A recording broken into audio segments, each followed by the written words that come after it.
Taste the Daily. Madurai மாவட்ட மேலூர் அருகே கீழவளவு பகுதியைச் சேர்ந்தவர் கருப்பையா. இவர் அப்பகுதியில் உணவகம் நடத்தி வரும் நிலையில் வீட்டில் நாய் ஒன்றை வளர்த்து வருகின்றார். இந்த நாய் அதே பகுதியைச் சேர்ந்த கேசவன் என்பவரை காலில் கடித்து வைத்துள்ளது. இதனால் கேசவன் தடுப்பூசி செலுத்தி சிகிச்சை பெற்று வருகிறார்.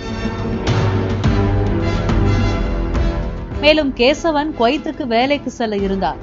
ஆனால் நாய் கடித்ததால் விமான பயணத்தை பயணிக்க தகுதியற்றவர் என கூறி விமான நிலைய அதிகாரிகள் அவரின் பயணத்தை ரத்து செய்துள்ளனர்.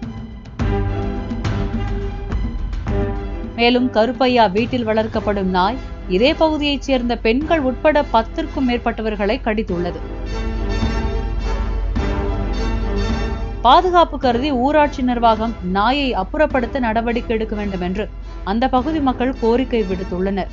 நாய் குறித்து கீழவளவு காவல்துறையினரிடம் புகாரும் அளிக்கப்பட்டுள்ளது.